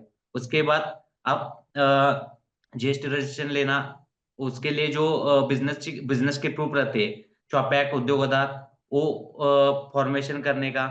उसके बाद बैंक में अकाउंट ओपन करने का, ये जो बेसिक स्टेप रहते हैं उस स्टेप से एक्सपोर्ट के लिए जो कुछ डॉक्यूमेंट लगते हैं, यानी एक्सपोर्ट के लिए इंपोर्ट एक्सपोर्ट कोड कैसा निकालने का, ऑनलाइन वो कैसा सर्च करने का, डीजीएफटी साइट क्या होती है, आइस गेट क्या होता है, आइस गेट पे कस्टम ड्यूटी कैसे सर्च करनी है, उसके रिगार्डिंग जो सीएचए अपॉइंटमेंट करते हैं।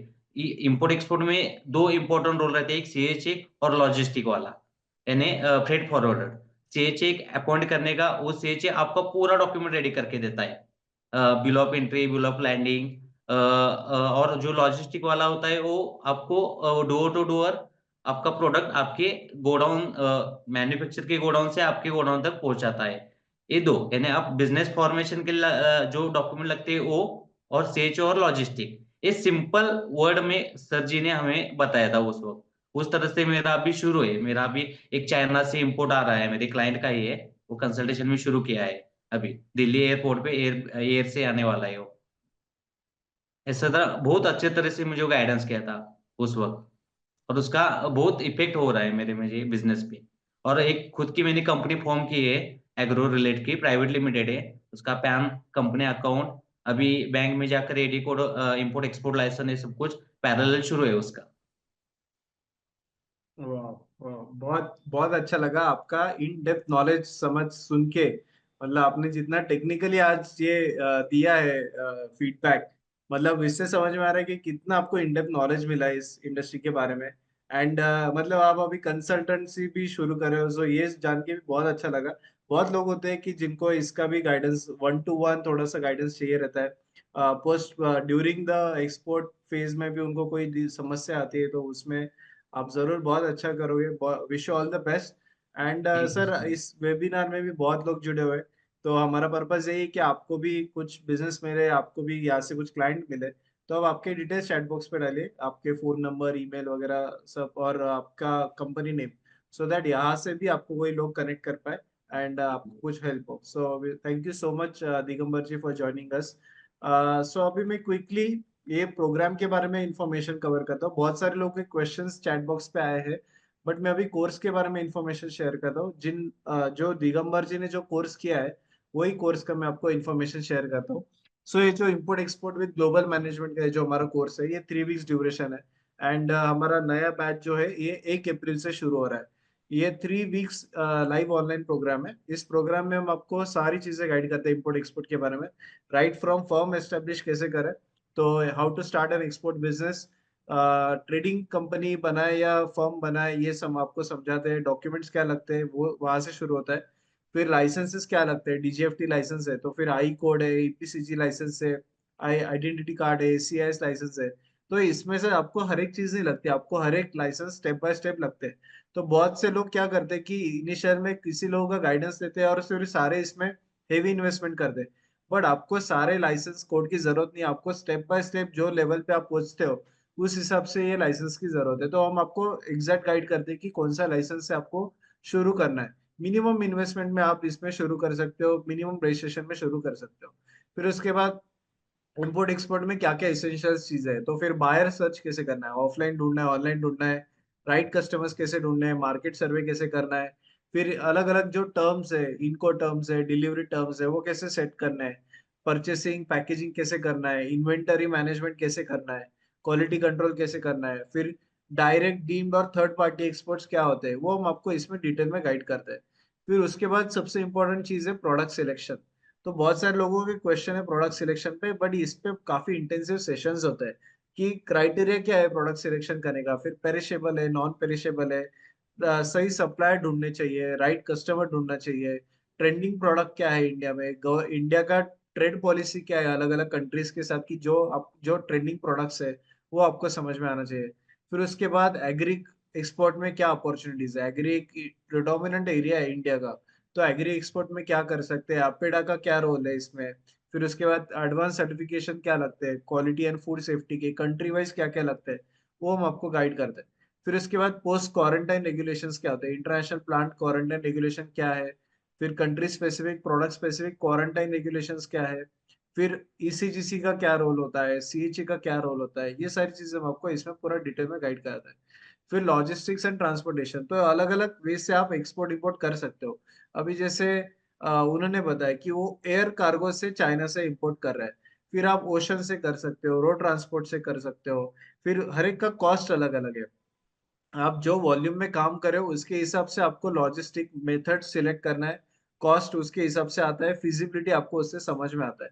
तो वो हम आपको गाइड करते हैं। फिर इसमें अलग अलग स्टेक होल्डर कौन है, अभी किसी का क्वेश्चन है कि सीएचए क्या करता है, फ्रेट फॉरवर्डर क्या करता है, डीजीएफटी क्या करता है, इसमें थर्ड पार्टी एक्सपोर्टर्स होते हैं, एक्सपोर्ट प्रमोशन काउंसिल्स है, ये सबका रोल क्या क्या है इसमें, ये आपको पूरा गाइड करते हैं। फिर इसके बाद पेमेंट टर्म्स, अभी बहुत से लोग जो इसमें आते हैं वो पेमेंट टर्म सही सिलेक्ट नहीं करते और उसमें लोग नुकसान खाते हैं। बहुत सारे ऐसे केसेस हमारे पास आते हैं कि सर हमें हमने नुकसान हो गया, हमारे फर्स्ट डील में ही नुकसान हो गया। तो उसकी वजह से ये पूरा एक इंडस्ट्री बदनाम हो रहा है और बहुत से लोग इससे इसमें आने से पहले से ही डर जाते हैं। तो एक्चुअली अगर आप सही प्रोसेस फॉलो करो, आपको पेमेंट टर्म्स कौन से है वो आपको अगर अच्छे से पता है, तो इसमें कोई रिस्क नहीं है। आप इसमें सेफेस्ट वे से आप सिक्योर कर सकते हो इंटरनेशनल बेस पेमेंट, इसमें आप इंश्योरेंस भी निकाल सकते हो। आपको बायर जो आपका है उसका क्रेडिबिलिटी चेक करते आता है, आपको 100% एडवांस ले सकते हो, आरबीआई आपको सपोर्ट करता है, ये सारी चीजें हम आपको इन डेप्थ गाइड करते हैं। फिर कॉस्ट शीट, बिलिंग, कोटेशन कैसे सेट करना है वो आपको पूरा गाइड करते हैं। फिर उसमें गवर्नेंस क्या क्या है, इंसेंटिव्स क्या क्या होते हैं गवर्नमेंट के, वो हम आपको पूरा गाइड करते हैं। इसमें एक्सपोर्ट इंसेंटिव स्कीम्स क्या है, सीआईएस, ड्यूटी ड्रॉबैक, वो सारा हम पूरा कवर करते हैं। फिर जो कुछ ऐसे इंपॉर्टेंट क्वेश्चन होते हैं कि सर बायर बायर कैसे ढूंढे, फिर कौन से लैंग्वेज में बात करना चाहिए, फिर उसमें छोटी क्वांटिटी में कर सकते हैं क्या, बड़े क्वांटिटी में ही करना चाहिए, कॉस्ट शीट कैसे बनाए, ऐसे बहुत सारे जनरलाइज क्वेश्चंस आते हैं कि जो हर एक बंदे को आते हैं। तो वो हम इम्पोर्टेंट क्वेश्चंस का भी आपको पूरा गाइडेंस करते हैं। इसमें आपको पूरा शुभम राव सर पूरा गाइड करेंगे, वो खुद एक्सपोर्टर है, वो खुद यूरोप में, लैटिन अमेरिका में, एशिया में, मिडल ईस्ट में, अलग अलग हर प्रदेश में, हर वर्ल्ड वाइड वो एक्सपोर्ट करते हैं। वो मैन्युफैक्चरिंग प्रोडक्ट्स में एक्सपोर्ट करते हैं और उनका एक्सपर्टीज है वो प्रोडक्ट एंड कंट्री सिलेक्शन में। उन्होंने 1000 से ज्यादा लोगों को आज तक गाइड किया है, बिजनेस शुरू करने में हेल्प किया है। बहुत सारे लोगों के स्टोरीज है। आप जरूर हमारा यूट्यूब चैनल देखिए या यहाँ पे देखिए। ये गोपाल सानप है, जो 25 साल के, जो जब हम उन्होंने हमारा कोर्स किया था तब 19 साल का उम्र था, और वो कोर एजुकेशन ड्रॉप करके उन्होंने एक्सपोर्ट में आए। आज 25 साल की उम्र है और 30 करोड़ का वो टर्नओवर कर रहे हैं। एप्पल्स में वो इंपोर्ट करते हैं। ये हमारे महेंद्र सिंगारे जी है, जो आज जिन्होंने फर्स्ट डील में सिर्फ 200 रुपये प्रॉफिट कमाया था, आज साल का 58 करोड़ का वो टर्नओवर कर रहा है। वो प्रोसेस्ड एग्रो फूड में काम करते हैं। तो ऐसे बहुत सारे सक्सेस स्टोरीज है जो आज कोर्स के बाद अच्छा बिजनेस करे, उनके आप देख सकते हो। ये सारे सेशन लाइव होते हैं। आपको कोर्स के बाद हैंड होल्डिंग सपोर्ट मिलता है, आपको सारा स्टडी मटेरियल, कोर्स के रिकॉर्डिंग्स का पूरा एक्सेस आपको मिलता है। एंड बहुत सारे लोगों ने बिजनेस शुरू किया। आप इनके यहाँ पे जस्ट आप अगर स्क्रीनशॉट भी देखो तो ये हमारा पार्टिसिपेंट्स है कि देखो, ये इन्होंने कंसाइनमेंट एक्सपोर्ट किया था तो उन्होंने तुरंत हमारे ग्रुप पे डाल दिया या हमें पर्सनली डाला कि सर आपकी वजह से हुआ है। तो ऐसे बहुत सारे लोग हैं। ये देखो, ये गोपाल साना पे जो अलग अलग फ्रूट्स में काम करते हैं। फिर हर एक के आप सक्सेस स्टोरीज और उनके आपके फीडबैक्स आप देख सकते हो। एंड बहुत लोगों को हेल्प हुआ इस प्रोग्राम के द्वारा। एंड जरूर अगर आपको एक्सपोर्ट इंडस्ट्री में आना है, so this is the right program for you. आपको इसमें एंड टू एंड पूरा गाइडेंस मिलेगा। So now we will move over to questions. मैं इस प्रोग्राम को रजिस्ट्रेशन करने का लिंक जो है चैट बॉक्स पे मैं शेयर कर रहा हूँ। आप उस लिंक पे जाके वेबसाइट पे डायरेक्टली ऑनलाइन पेमेंट कर सकते हो। So now we will move over to questions। बहुत सारे लोगों के रिमेनिंग क्वेश्चंस है। सर, कस्टमर्स एजेंट क्या होता है? आपका म्यूट है सर। हाँ, कस्टमर एजेंट के बारे में मैंने जस्ट अभी एक्सप्लेन किया था कि जैसे कोई भी इंडिया का रिसोर्सेस अगर आपको आउट ऑफ इंडिया आपको एक्सपोर्ट करना है तो विदाउट वो कस्टम क्लियरेंस एक्सपोर्ट हो नहीं सकता है। और ये कस्टम क्लियरेंस की एक्टिविटी सारी पोर्ट पर की जाती है। और ये एक्सपोर्टर खुद नहीं कर सकता है, वो सीएचए ही कर सकता है, कस्टम हाउस एजेंट ही कर सकता है। उनके पास लाइसेंस रहता है कस्टम क्लियरेंस करने के लिए। तो without CHA, without freight forwarder हम लोग कुछ एक्सपोर्ट इंपोर्ट नहीं कर सकते। ओके। अगला है कि सर एफएसएसआई जरूरत होता है इसमें? फूड प्रोडक्ट के लिए रहता है ये। फूड हाँ। प्रोडक्ट के लिए, अदर प्रोडक्ट के लिए नहीं रहता है, क्योंकि जो एक्स्ट्रा जो सर्टिफिकेशन रहता है वो डिपेंड ऑन द प्रोडक्ट। अगर किसी को फार्मास्यूटिकल प्रोडक्ट एक्सपोर्ट करना है तो उसको एफएसएसआई नहीं लगेगा। जैसे मैं मेटल प्रोडक्ट एक्सपोर्ट करता तो मुझे एफएसएसआई नहीं लगेगा। That depend on the product. या एग्रो प्रोडक्ट के लिए वो जरूरी है। ओके। अगला है कि सर बायर को कैसे ढूंढे अलग अलग कंट्री में? बायर ढूंढने के काफ़ी सारे सोर्सेस रहते हैं, जैसे कुछ फ्री सोर्सेस है, कुछ पेड सोर्सेस है। और इसमें कुछ गवर्नमेंट की कुछ एजेंसी है वो भी हेल्प करती है, जैसे इंडियन एम्बेसी हेल्प करती है। एक्सपोर्ट प्रमोशन काउंसिल हेल्प करता है। तो Indian embassy, export promotion council, ये आपके साथ बायर्स का डेटा शेयर करती है। ठीक है, और भी काफ़ी सारे सोर्सेस है, 7 to 8 सोर्सेस है जिसके थ्रू आप बायर्स का पूरा लिस्ट निकाल सकते हो। ओके। सर सीएचए किस में चार्ज करता है? परसेंटेज में करता है या कुछ अलग तरीके होते हैं? सीएचए का जो चार्ज रहता है वो कंसाइनमेंट बेसिस पर रहता है। पर कंसाइनमेंट के बेसिस पे वो चार्ज करता है। नॉर्मली इनका जो चार्ज रहता है वो 2500 से लेके 3000 तक रहता है पर कंसाइनमेंट। ओके। अगला है कि सर मुल्तानी मिट्टी का एक्सपोर्ट हो सकता है क्या? हाँ, मुल्तानी मिट्टी एक्सपोर्ट कर सकते हैं। स्पेशली एक जो कैटेगरी है जिसमें मुल्तानी मिट्टी भी आता है, उसमें हीना या फिर वो मेहंदी भी आती है। तो इसका अभी मार्केट अच्छा है, स्पेशली जो एनआरआईज जो रहते हैं ओवरसीज मार्केट में, यूएसए में, यूके में, यूरोपियन कंट्रीज, कनाडा में। ठीक है, इवन गल्फ मिडल ईस्ट में भी इसका डिमांड है। तो मुल्तानी मिट्टी इंडिया से एक्सपोर्ट होता है। ओके।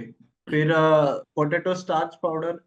हाँ, जो ये फ्रूट्स एंड वेजिटेबल में जो पाउडर वाली कैटेगरी है, डिहाइड्रेटेड प्रोडक्ट्स वाली जो कैटेगरी है, इसका जो मार्केट है, मार्केट साइज वो ग्रो हो रहा है और इसका एक्सपोर्ट भी काफ़ी बढ़ रहा है। और ये हाई मार्जिनल कैटेगरी में आता है। ठीक है, तो डेफिनेटली आप एक्सपोर्ट कर सकते हो। ओके। अगला है कि सर हर प्रोडक्ट के लिए अलग अलग जीएसटी होता है क्या?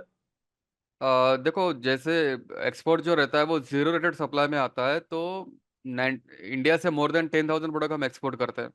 तो उसमें से 99% प्रोडक्ट के ऊपर कोई टैक्स नहीं कोई नहीं रहता, टैक्स नहीं रहता है। कुछ प्रोडक्ट के ऊपर रहता है, जैसे राइस हो गया, वीट पाउडर हो गया, इसमें अनियन भी हो गया, तो गवर्नमेंट क्या करती है कि इसका सप्लाई चेन कंट्रोल करने के लिए इसके ऊपर कुछ लिमिटेड टाइम के लिए टैक्स लगा देती है। तो 99% प्रोडक्ट के ऊपर कोई टैक्स नहीं है। Okay okay. या अगला अगला है कि सर यूएस के लिए कौन सा प्रोडक्ट है, मतलब अभी कंट्री वाइज हर एक के प्रोडक्ट होते हैं, तो वो ऐसा ढूंढ सकते हैं क्या, कंट्री वाइज ऐसा मिलता है लिस्ट? हाँ, कंट्री वाइज भी लिस्ट मिलता है, वो हम in between the training session हम स्टडी करते हैं कि अगर आपको यूएसए का टॉप इंपोर्ट्स आपको चेक करना है तो वो आप चेक कर सकते हो। आप वैल्यू के हिसाब से भी चेक कर सकते हो, आप परसेंटेज के हिसाब से भी चेक कर सकते हो, एंड इसके अलावा रैंकिंग के हिसाब से भी आप सॉर्ट कर सकते हो उसमें कि यूएसए का टॉप इंपोर्ट क्या है, या फिर वर्ल्ड में यूएसए का नंबर कितना है, वो हम पूरा स्टडी कर सकते हैं किसी भी कंट्री का। यस। ओके। अगला है कि सर पैकिंग क्या लगती है, मतलब प्रोडक्ट के एक्सपोर्ट करना है तो पैकेजिंग का कुछ क्राइटेरिया होता है क्या? यस यस, डेफिनेटली क्राइटेरिया रहता है। 90% वो डिपेंड करता है कि प्रोडक्ट कौन सा है। ठीक है, अगर आपको पेरिशेबल प्रोडक्ट का एक्सपोर्ट करना है तो उसका पैकेजिंग डिफरेंट रहेगा, मेटल्स के लिए अलग रहेगा, बल्क प्रोडक्ट के लिए अलग रहेगा। ठीक है, राइस के लिए अलग रहेगा, जैसे राइस के लिए पीपी बैग यूज़ किया जाता है, अनियन के लिए मेश बैग यूज़ किया जाता है। ठीक है, और जो प्रोडक्ट मैं एक्सपोर्ट करता हूँ वो थोड़े हैवी प्रोडक्ट रहता है, तो उसमें कुछ ऐसा कुछ ज़्यादा पैकेजिंग होता नहीं है, but outer 3 layer 4 layer plastic wrap रहता है। तो 90% वो डिपेंड करता है कि प्रोडक्ट कैसा है, एंड जो रिमेनिंग 10% रहता है कि वो कॉस्ट ऑफ पैकेजिंग कितना है, इको फ्रेंडली मटेरियल है कि नहीं है, और कुछ जो कंट्री है, जिस कंट्री में आप एक्सपोर्ट कर रहे हो, उनके भी कुछ रूल्स एंड रेगुलेशंस हो सकते हैं, but 90% depending on the product, types of okay. Packaging. या अगला है कि सर हैंडीक्राफ्ट एक्सपोर्ट होता है क्या? या डेफिनेटली हैंडीक्राफ्ट का एक्सपोर्ट काफ़ी अच्छा होता है इंडिया से। गवर्नमेंट ने इसको प्रमोट करने के लिए हैंडीक्राफ्ट एक्सपोर्ट प्रमोशन काउंसिल भी बनाया है, और ये हैंडीक्राफ्ट में काफ़ी ज़्यादा लिस्ट है। अगर मैं वो भी शेयर करता हूँ कि जैसे काफ़ी सारे प्रोडक्ट को गवर्नमेंट ने जीआई टैग दिया है, तो सबसे ज़्यादा जीआई टैग हैंडीक्राफ्ट प्रोडक्ट्स को ही दिया है। उसमें पेंटिंग्स भी आ गए, उसमें कुछ वुड वाले मटेरियल भी आ गए, कुछ आयरन वाले मटेरियल भी आ गए, ज्वेलरी भी आ गई, टॉयज भी आ गए। There are an number of list, तो वो सारा लिस्ट मैं पर्सनली डिस्कस करता हूँ, इट कैन स्टेट वाइज। ठीक है, और हैंडीक्राफ्ट में मार्जिन ज़्यादा है। या ओके सर, अगला है कि फूड प्रोडक्ट कंट्री वाइज कौन से इंग्रेडिएंट बैंड है या कौन से इंग्रेडिएंट स्पेसिफिक चाहिए, इसका हम्म। डिटेल कहीं मिलता है क्या? यस यस यस, इसका डिटेल आपको चाहिए होगा तो इसके लिए आपको कांटेक्ट करना पड़ेगा एक्सपोर्ट प्रमोशन काउंसिल को। स्पेशली आपने इंग्रेडिएंट की बात की है, तो मैं समझता हूँ कि ये it is related to agro product only. Agro product के लिए जो एक्सपोर्ट प्रमोशन काउंसिल जो गवर्नमेंट ने एस्टेब्लिश किया, दैट इज़ अपेडा। तो अगर आप अपेडा का मेंबर हो तो अपेडा से आपको ये इन्फॉर्मेशन मिल जाएगी। मोर ओवर, अगर आपको कंट्री स्पेसिफिक जाना है तो आप इंडियन एम्बेसी को भी कांटेक्ट कर सकते हो। दोनों आपको लाइक दोनों एजेंसी आपको गाइड करेंगे इसके लिए। ओके। अगला है कि सर अगर हम नई कंपनी है तो इम्पोर्टर, मतलब हमें हम पे ट्रस्ट करता है क्या, वो बाय करता है क्या, वो कैसे मिला है ट्रस्ट? यस यस यस, तो नई कंपनी का क्या रहता है कि ट्रस्ट बिल्डअप करना ज़्यादा इंपॉर्टेंट रहता है। ठीक है, जैसे मैंने कहा था स्टार्टिंग में कि एक तो प्रोडक्ट सिलेक्शन और दूसरा बिजनेस डेवलपमेंट, यही सबसे ज़्यादा टाइम कंज्यूमिंग होता है एक्सपोर्ट इंपोर्ट में। ठीक है, तो ट्रस्ट बिल्डअप करने के लिए क्या है कि अगर आपका प्रोडक्ट अच्छा है, हाई डिमांडिंग प्रोडक्ट है, और इंपोर्टर को वो चाहिए ही प्रोडक्ट। ठीक है, और क्या होता है कि आपका प्राइस भी अच्छा है, और आपको एक फ्री सैंपल भी देना पड़ेगा उसको। ठीक है, तो सैंपल जो रहता है वो सबसे बेस्ट मार्केटिंग टूल रहता है एक्सपोर्ट में, क्योंकि सैंपल से क्या होता है कि जो प्रोडक्ट इंपोर्टर को चाहिए वो सैंपल उसके पास रहता है। ठीक है, तो इससे थोड़ा ट्रस्ट बिल्डअप करता है। फिर इंपोर्टर क्या करेगा कि एक ट्रायल ऑर्डर दे देगा आपको, एक बड़ा ऑर्डर तो नहीं देगा डेफिनेटली, एक ट्रायल ऑर्डर देगा, वो रिस्क लेगा एक। ठीक है, क्योंकि उस प्रोडक्ट की उसको डिमांड, इसको जरूरत है, और आपका प्राइस भी अच्छा है, क्वालिटी भी अच्छा है, सैंपल भी अच्छा है, एवरीथिंग इज गुड। तो वो सैंपल के बाद एक ट्रस्ट बिल्डअप हो जाता है। ठीक है, और इसके अलावा आपको काफ़ी सारा लाइक आपको एक अच्छी वेबसाइट बनाना पड़ेगा, एक प्रोडक्ट प्रोफाइल बनाना पड़ेगा, लिंक्डइन पर आपको एक अच्छा पेज बनाना पड़ेगा, ये सारी एक्टिविटीज़ करना पड़ेगा। इसको हम कहते हैं कि ट्रस्ट बिल्डिंग एक्टिविटीज़। तो डेफिनेटली आप नए से भी आप स्टार्ट कर सकते हो, इसमें कुछ ज़्यादा कोई चैलेंज नहीं है। ओके। फ्रूट वेजिटेबल का मिनिमम कितना इन्वेस्टमेंट में कर सकते हैं? किसका? फ्रूट वेजिटेबल का फ्रूट मिनिमम वेजिटेबल का? हाँ, देखो फ्रूट वेजिटेबल जो रहता है ना वो मोस्टली बाय कंटेनर जाता है, बाय एयर भी जाता है, नो डाउट। जैसे अभी मैंगो का सीजन आएगा तो मैंगो यूएसए में तो बाय एयर ही जाता है। That depends on the quantity, quantity कितना है, कि अगर आप 500 kg आप एक्सपोर्ट कर रहे हो या फिर आप 25 टन एक्सपोर्ट कर रहे हो। ठीक है, अभी आप बाय कंटेनर एक्सपोर्ट करोगे तो इसमें रेफर कंटेनर के चार्जेस काफ़ी ज़्यादा रहते हैं। रेफर कंटेनर में जो कोई भी फ्रूट या फिर वेजिटेबल है उसका एक पर्टिकुलर एक टेम्परेचर एंड मॉइस्चर वो कंट्रोल करना पड़ता है। जैसे अभी ग्रेप्स का सीजन था, ग्रेप्स अगर आपको एक्सपोर्ट करना है तो कंटेनर में 1 डिग्री सेल्सियस या फिर 0 डिग्री सेल्सियस आपको मेंटेन करना पड़ता है। ठीक है, और वो mostly gulf and European countries में एक्सपोर्ट होता है, तो उसका जो चार्जेस रहता है, ओशन फ्रेट का चार्जेस काफ़ी हाई रहता है as compared to normal dry container. ठीक है, बट ये पेरिशेबल प्रोडक्ट जो है वो इसका, क्योंकि इसका नेचर ही पेरिशेबल रहता है, तो और दूसरा ये है कि इसका जो मार्केट है वो पूरा प्योरली क्रेडिट वाला मार्केट है। ठीक है, तो इसमें थोड़ा रिस्क आ जाता है, एक तो प्रोडक्ट के नेचर के कारण, दूसरा पेमेंट के कारण। ठीक है, अगर आपको अनियन एक्सपोर्ट करना है तो अनियन अगर फॉर एग्जांपल अगर 10-20 रुपीज़, अगर 15 to 20 रुपीज़ अगर रेट चल रहा है तो और आपको दुबई में एक्सपोर्ट करना है तो इसका नियरली 5.5 या फिर 6 लाख तक इसका टोटल कॉस्टिंग आ सकता है। और इसका जो दूसरा क्या है कि ये जो कमोडिटी है, कमोडिटी के रेट सेम नहीं रहते, वो डेली चेंज होते हैं। इसके अलावा जो ओशन फ्रेट रहता है, ओशन फ्रेट, इसके भी रेट ऑलमोस्ट वीकली चेंज होते हैं। तो हम कुछ ऐसा बोल नहीं सकते कि एग्जैक्ट प्राइस क्या रहेगा, तो ये सारा हमको हेज करना पड़ता है इसका कॉस्टिंग। और सर डिहाइड्रेटेड में क्या स्कोप लगता है आपको? डिहाइड्रेटेड काफ़ी अच्छा लाइक वैल्यू एडेड प्रोडक्ट है। पेरिशेबल प्रोडक्ट में जैसे मैंने आपको बताया कि इसका नेचर ही पेरिशेबल है, थोड़ा रिस्क फैक्टर रहता है, बट डिहाइड्रेशन में ऐसा कुछ ज़्यादा प्रॉब्लम होता नहीं है। और डिहाइड्रेशन में सबसे अच्छी बात यह है कि ये बाय एयर जाता है, स्मॉल क्वांटिटी में जाता है, और इसमें 100% एडवांस के चांसेस आने के 100% एडवांस आने के चांसेस काफ़ी ज़्यादा रहते हैं। क्यों? क्योंकि क्वांटिटी कम रहती है, तो इम्पोर्टर अगर बार बार 2 बार 3 बार पेमेंट करेगा, 50% एडवांस और 50% बाद में पेमेंट करेगा, तो उसको भी बैंक के चार्जेस देने पड़ते हैं। तो क्वांटिटी कम रहती है, इंपोर्टर का इन्वेस्टमेंट ज़्यादा नहीं रहता है, तो वो इजीली 100% एडवांस दे सकता है। इसके अलावा मार्जिन वाला फैक्टर काफ़ी इंपॉर्टेंट है इसमें, क्योंकि इसमें जो मार्जिन है वो परसेंटेज में नहीं रहता है, वो 5 to 10 टाइम्स हो सकता है इसमें। ठीक है, 4 टाइम्स 5 टाइम्स मार्जिन हो सकता है इसमें। ठीक है, तो जैसे मैंने कुछ स्टडी भी किया था कि इसका जैसे अनियन पाउडर का थोड़ा मैंने स्टडी किया था, तो इसमें जो इंडिया इंडिया का जो रेट है, जो मैन्युफैक्चर का जो रेट है, वो 150 to 200 रुपीज़ पर केजी के बीच में आता है, सेलिंग कॉस्ट मैन्युफैक्चर का, जो डिहाइड्रेटेड अनियन पाउडर बनाते हैं। एंड यूएसए में जो इसका प्राइस था that was around 3,500 to 4,000 rupees पर केजी, रिटेल प्राइस था ये। तो इसमें काफ़ी ज़्यादा मार्जिन है। ठीक है, अगर आपको 50% एडवांस भी आ जाता है तो आपका पूरा कॉस्ट रिकवर हो जाता है उसी में। ठीक है। हाँ। अगला है कि सर स्पेशल सर्टिफिकेट कैसे ले, और एक ही बार लेना पड़ता है क्या? कौन सा certificate? Special certificate, I don't know वो क्या स्पेशल क्वेश्चन। क्या होता है? हाँ, बट अगर सर्टिफिकेट जो है इसके लिए रजिस्ट्रेशन, तो वो एक ही बार लेना होता है या कैसे रहता है वो? अगर आप फर्म रजिस्ट्रेशन कर रहे हो तो वो तो वन टाइम ही रहेगा। आईसी जो रहेगा वो आपका लाइफ टाइम रहेगा, बट जो आरसीएमसी रहता है, रजिस्ट्रेशन का मेंबरशिप सर्टिफिकेट, वो financial year to financial year आपको रिन्यू करना पड़ता है। Okay okay. अगला है कि सर बायर जेन्युइन है या नहीं, ये कैसे समझे? हाँ, सो अगर बायर आपको एडवांस दे रहा है या फिर वो लेटर ऑफ क्रेडिट पेमेंट में काम कर रहा है तो डेफिनेटली वो जेन्यून है। लाइक 90% वो तो जेन्यून ही है, अगर वो एडवांस अगर आपको दे रहा है तो। जेन्यूनिटी आपको कब चेक करना पड़ेगा? कि जब वो आपसे रिक्वेस्ट कर रहा है क्रेडिट पेमेंट में काम करने के लिए। तो वैसे तो मैं प्रीफर नहीं करता हूँ क्रेडिट में काम करना, बट फिर भी आपको अगर करना है, क्रेडिट में आपको काम करना है, तो गवर्नमेंट की कुछ एजेंसी है जिसके थ्रू आप वेरीफाई करा सकते हो बायर को। ठीक है, और इसमें एक एक एजेंसी ऐसी भी है जैसे इंडियन एम्बेसी। ठीक है, टारगेट कंट्री में फॉर एग्जांपल अगर आपको यूएई के किसी बायर को आपको वेरीफाई करना है तो आपको कांटेक्ट करना पड़ेगा इंडियन एम्बेसी यूएई। तो आप उनके थ्रू भी आप उसको वेरीफाई करा सकते हो।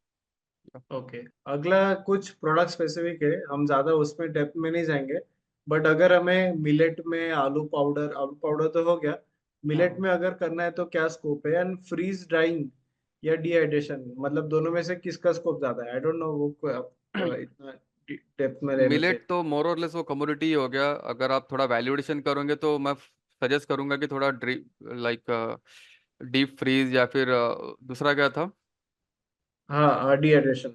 डिहाइड्रेशन। तो वैल्यू एडिशन में आपने जाना चाहिए, वैल्यू एडिशन में मार्जिन अच्छा मिलता है। So you should focus on value added products. Okay.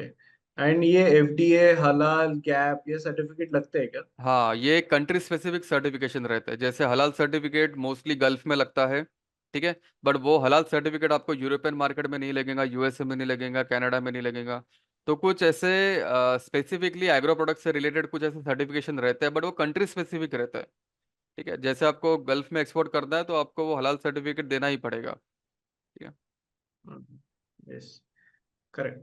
So basically देखिए, आई थिंक मतलब कंक्लूजन में ये है कि आप कौन सा प्रोडक्ट सिलेक्ट करते हो, फिर वो प्रोडक्ट कौन से कंट्री में एक्सपोर्ट करना है, वो कंट्री की क्या स्पेसिफिकेशन है, कुछ लाइसेंसेस रिक्वायरमेंट है।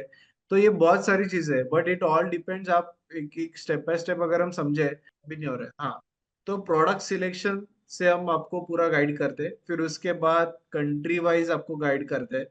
देखो, आप ये एक्सपोर्ट इंडस्ट्री में आना मतलब आप ऐसा नहीं कि आप हर एक कंट्री में आप हर एक प्रोडक्ट एक्सपोर्ट कर सकते हो, ऐसा नहीं है। आपको एक निश ढूंढना है, आपको शुरुआत वहां से करनी है। वैल्यू एडेड प्रोडक्ट में क्या, तो आपका ज्यादा मार्जिन है। फिर आपको सही मार्जिन प्रोडक्ट में भी जाना है, पेरिशेबल नॉन पेरिशेबल भी समझना है। एंड फिर अल्टीमेटली आपको कहाँ पे एक्सपोर्ट करना है, कौन से माध्यम से करना है, ये सारी चीजें एक है। तो ये एक ऐसा ऐसा बहुत बड़ा समंदर है ये एक्सपोर्ट इंपोर्ट। ऐसा नहीं कि बस लाइसेंस निकाला और मेरा बिजनेस शुरू हो गया, ऐसा नहीं है। आपको बहुत सारी चीजों का नॉलेज होना जरूरी है इस इंडस्ट्री में आने के लिए। ये सारी चीजें हम आपको इन डेप्थ इसमें गाइड करते हैं। अगले कुछ एक दो क्वेश्चन है। वैल्यू एडेड प्रोडक्ट कैसे बनाना है वो हम आपको, हमारे उसके लिए अलग प्रोग्राम्स है। मतलब अगर आपको डिहाइड्रेशन सीखना है, मिलेट सीखना है, तो उसके उद्योग वर्धिनी की आप वेबसाइट पे जाके अलग अलग कोर्सेस कंडक्ट कर सकते हो। इसमें आपको एग्जिस्टिंग जो प्रोडक्ट है उसको कैसे एक्सपोर्ट करना है, ये हम आपको इसमें इस प्रोग्राम में गाइड करेंगे। फिर उसके बाद ओके, सर्टिफिकेट सर इसमें आई कोड एक ही बार लेना पड़ता है या वो रिन्यू करते हैं? ये वन टाइम ही रहता है वो, उसका ओके। फीस भी कुछ ज़्यादा नहीं रहता है बस। ओके, और ये जो हलाल सर्टिफिकेट वगैरह वो सब चीजें है, हम्म।